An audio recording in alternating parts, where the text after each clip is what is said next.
Welcome back to Jenna Ellis Tonight. I'm your guest host, Carl Jackson, sitting in for Jenna. Right now, we are joined by Will Chamberlain.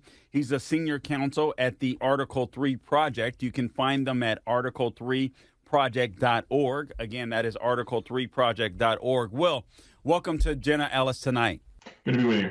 All right, absolutely. So, Will, let's go through these cases that are basically, in my opinion, a persecution of former President Donald Trump. I don't know exactly where you stand on that. That's the way that I see it. I'm paying attention specifically to the first case, which has been brought, which I think is an absolute disaster, and that is this non-disclosure agreement case, or the hush money case involving Stormy Daniels. But Michael Cohen has proven to be a complete disaster for the prosecution, in my opinion. How do you see it? I see it the same way.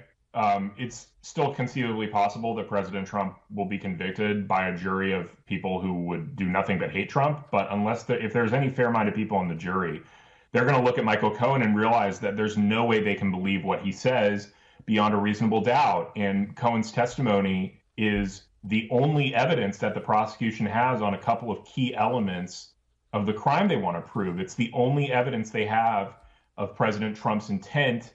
And again, what the prosecution is trying to claim here is that President Trump not only paid off this hush money and falsified business records, but that he did so with the intent to interfere with the 2016 election. And they don't have any record of President Trump saying that. The only thing they have to prove that point is Michael Cohen's testimony. But Cohen is almost certainly lying.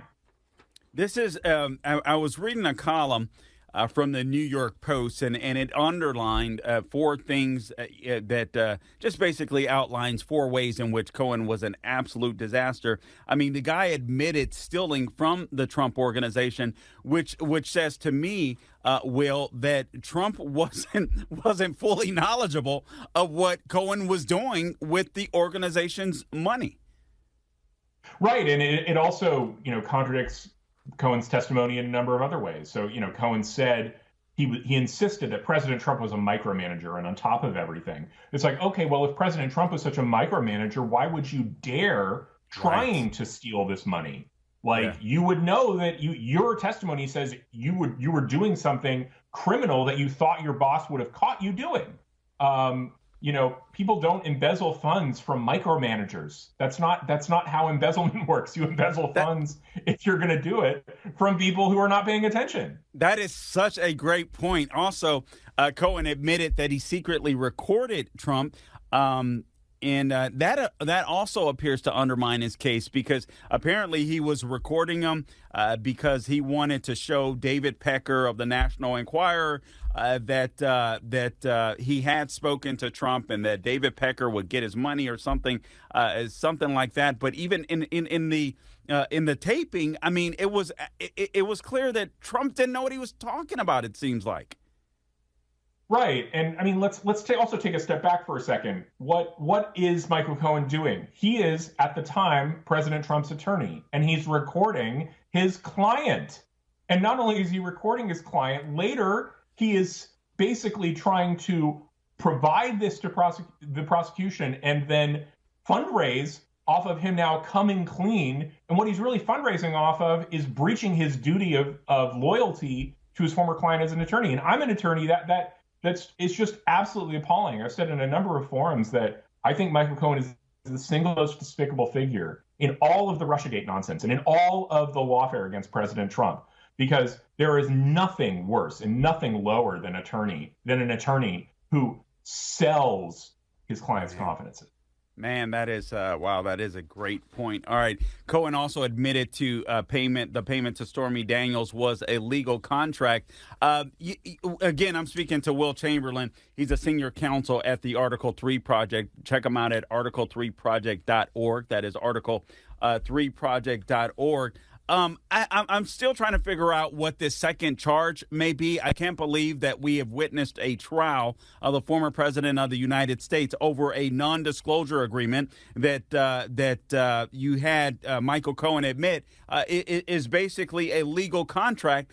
So what's the second crime here, Will? I'm still confused, despite the fact that we've gone through a trial and we're waiting for a jury to deliberate.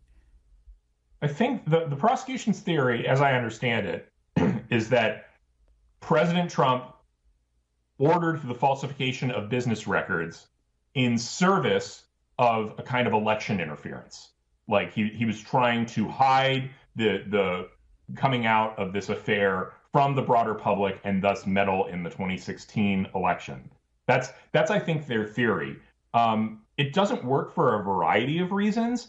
One basic problem is that it's not clear that it could even possibly be a campaign finance donation that would be illegal, because President Trump, of course, is allowed to donate as much money as he wants to his own presidential campaign. So there's a lot of different independent problems with saying he did this in service of a different crime.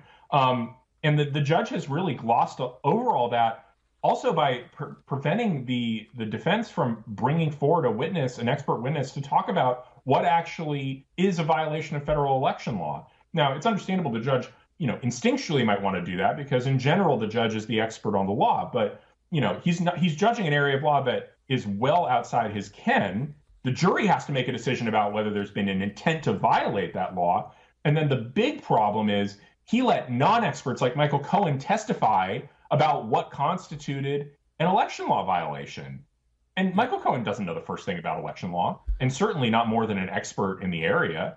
So there's, that's just one of the many reversible errors committed by this judge.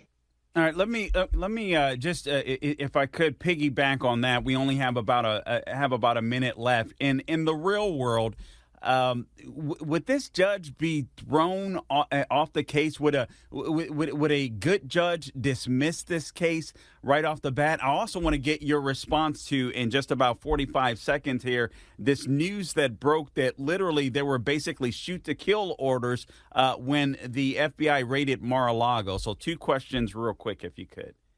All right. So, yes, the judge should have dismissed the case outright. Yes, the judge should have recused himself because he is financially conflicted, and Elise Stefanik just filed a complaint with the New York Judicial Commission about that. And on your final question, the shoot to kill stuff, I'm actually not super familiar with that, but I do know that when you're talking about raiding a former president's residence, there needs to be extra care in how you formulate those instructions to the FBI. All right. Will Chamberlain of the Article 3 Project. Check them out, article3project.org. We'll be back with more on the other side. Carl Jackson in for Jenna Ellis.